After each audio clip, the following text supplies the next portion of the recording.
My name is James Williams Jr. This is Kung Fu number 2. So, I'm making this video for Native American type purposes. Alright? Or for people who have no clue about Native American myths and legends. And if you do have a clue, then you can correct me in the parts that I am wrong in. Alright? So, as a person of Cherokee descent, a lot of people don't understand that a lot of tribes are a little bit more connected to the earth than non-native people. All right. So let me make that abundantly clear first. When I say spiritually collected, that means animal-wise, earth-wise. Organic and non-organic are basically one and the same, I guess. I don't really know if I'm saying it right. So let me put it to you this way then. All right. Spiritually connected on the level of where when they pass this world, they can shapeshift and never truly leave the world but start a new life as a new entity. A lot of Native Americans have that belief. Alright?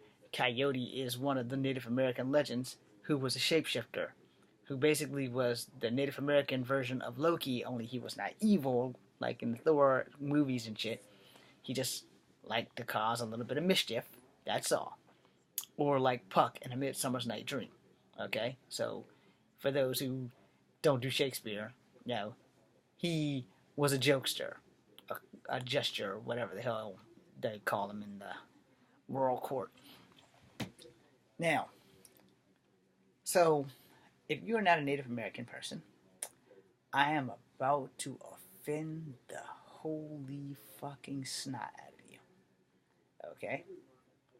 Because, and I say this bluntly and as honestly as possible.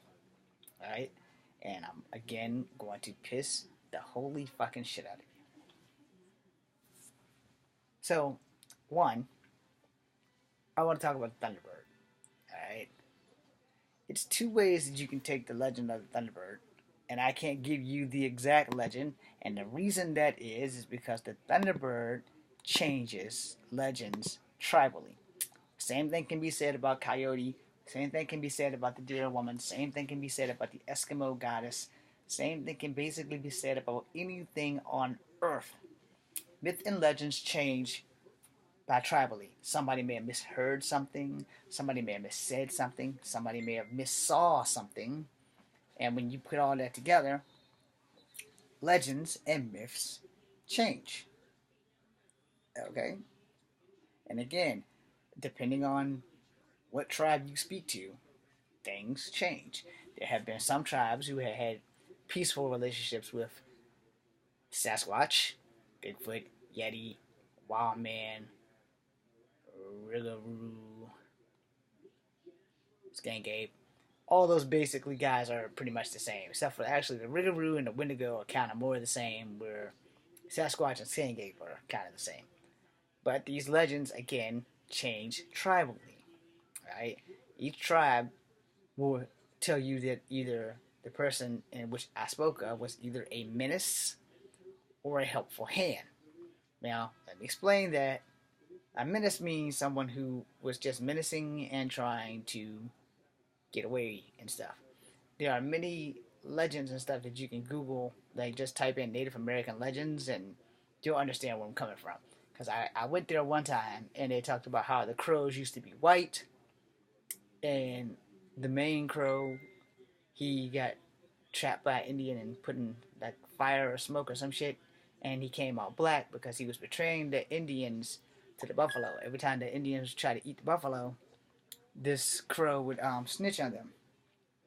So they caught the main crow, and then he turned black. I forgot how, but so you'll have to Google it because I got it off of Google from one of the Native American stories or whatever. And again, myth and legends change tribally.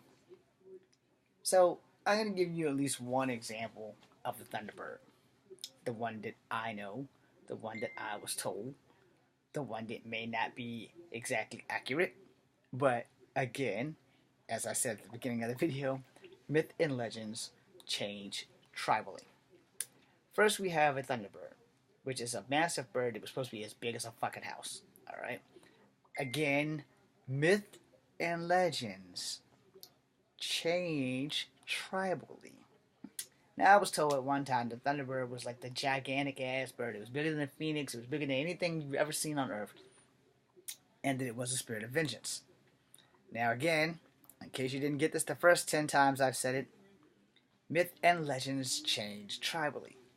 Initially, the Thunderbird was supposed to be a spirit of vengeance. A spirit of vengeance that would go and kidnap white children and kill them for the indoctrination or the annexation or the murder, rapes, and kills of tribal members by the non-Native American variety.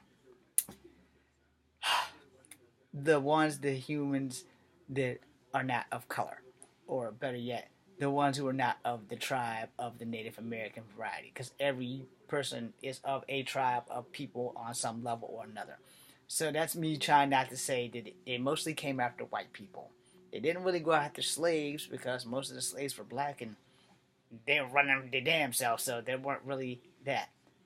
However, the Thunderbird legend goes back to before the white man came into America and conquered everybody. Yeah, I said it, conquered everybody. I tell you, this video would probably piss off some people, so I'm sorry if it does, but here's the reality of that. White people conquered the Native Americans because they got bullets from Marco Polo. I don't know where they got gunpowder from Marco Polo. I don't know who made the musket ball, but anyway, the musket ball and the cannonball is pretty much what turned the damn tide. Those who have the more powerful weapons generally succeed in war. Okay? That being said, let's go back to the Thunderbird. Now, the Thunderbird, the legend was pretty simple. The man who was not of the tribe came in. They would burn, pillage, plunder, rape, and kill tribal members. Mostly they killed the men, raped the women, and took the children as a means of assimilation. You will no longer be raised the way of the wild tribal man.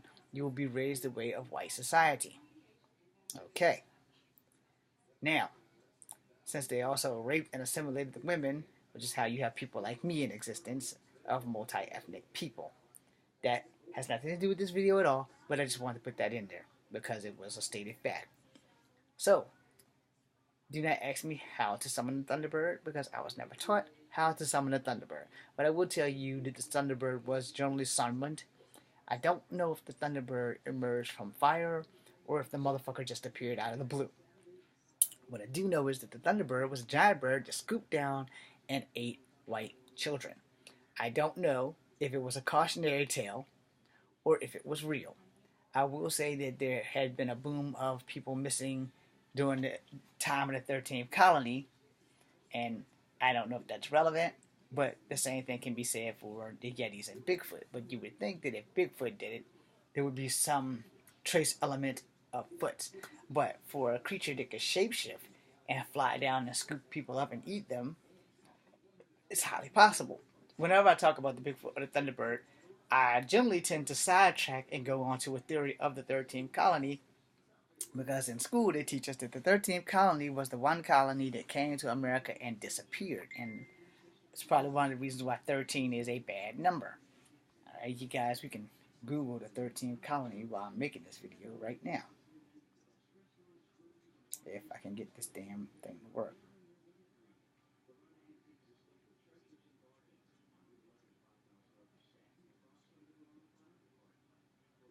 Okay, so I'm Googling the 13th colony while we're making this video. The 13th colony antiques, fork, and art help create your own country. No, that is not what I need. This is why I hate technology. 13 colony textiles. 13 colonies Wikipedia. 13 colonies people, group of British colonies. North 13 colonies were completely abolished from the province of Georgia. I have no idea what that shit means. So we're going to go to the Wikipedia. Alright.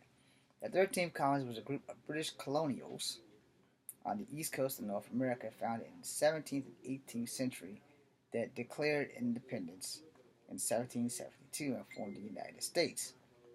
The 13 colonies had a very similar political, constitutional, legal system where diplomats, Presbyterian English speakers were Britain possessed. This is not what I'm looking for because I'm looking for the 13th colony, but it's still part of the 13 colonies. So you got Roanoke Colony, Virginia Colony, New England, the King Charles II Chart, Rhode Island, Providence, Rupert Land. I have no idea what the hell that is. 13 colonies formed and declared. Okay, blah, blah, blah. Now, here we go. Between the years 1625 and 1775, colonial population grew roughly to 2,000 to over 2 million, authoring displaced Native Americans in the 18th century. The British colonial operations, colony under policy, mercantilism, and the central government administered the position for the economic benefits of the mother country. During the colonial period, slavery was introduced. However, the 13 colonies and a higher degree of self-governance located elections, resistance, blah, blah, blah. This is not giving me what I want. Rights to Englishmen, rights to traditional governance, blah, blah, blah. Continental Congress, American Revolutionary War, and it's still giving me absolutely nothing on what I'm looking for. So, I'm going to have to try something else.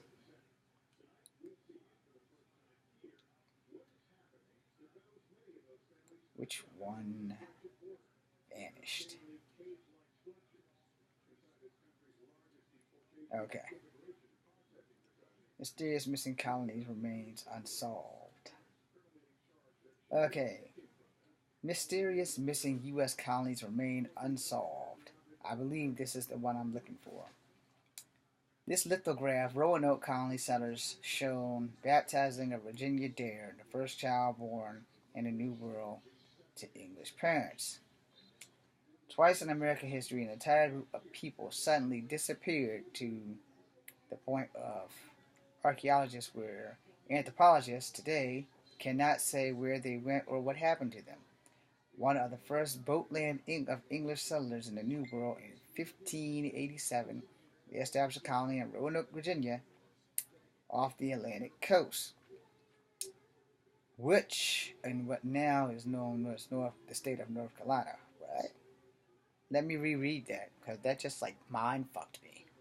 Okay, one of the first boatland of English settlers in the New World in 1587, they established a colony on Roanoke Island. That's where I fucked up at. Totally misread that shit.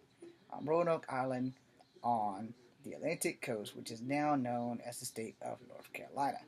The settlement had difficulties with food and hostile Indians, and the governor went back to England to get supplies and arms. When he returned, the whole colony of about 100 people had vanished without a trace. Ha ha. All that was left of what became known as the Lost Colony was the word Roatan, carved into a tree.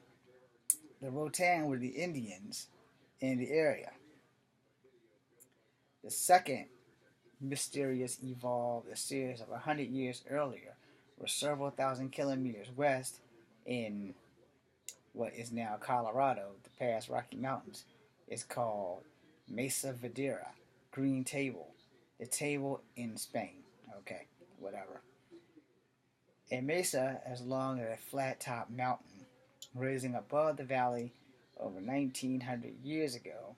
This was the home of the Native American people today known as the Navajo Indians, called the Asazi tribe, the ancient ones. They were as peaceful stone and beans farmers and hunters and basket makers. At first they lived in their pits, houses sunk into the top of the mesa. Then about the year 1250, they climbed down the sheer cliff sides, etc., etc. We're not going to go there. We'll just get to the fucking good part. One can say the large cluster, that's not the good part. You can imagine the enemies had a hard time piercing. Okay, like I said, we're trying to get to the part, but within 50 years or so, they moved and disappeared from the Mesa Videra, which is now the U.S. National Park. Why did they leave? Where did they go? No one knows for sure. But unlike the case in Roanoke Island, there are clues, there's evidence, and terrible thought. Archaeologists believe they simply left for greener mesas, blended into neighborhooding tribes. Okay, well that one makes sense. So we're going to focus on Roanoke Island for this video because it said it was the Rotan. However, they also said that there was no trace of them. So this brings me to the Thunderbird or Bigfoot, which brings me back to myth and legends have to have some grain of truth to them, even if it's as small as a grain of salt. So, do I believe in them? I'm not sure. Do I want to believe in them? Yes, I do, because we all need something to believe in, and I do believe in ghosts, and I do believe in God. So, it makes me hypocritical because I'm not sure how to express what I believe without sounding like a fucking freak. So again, I'm going to make a second part to this in like a few seconds, but at the same time, what about the Thunderbird? Get ready.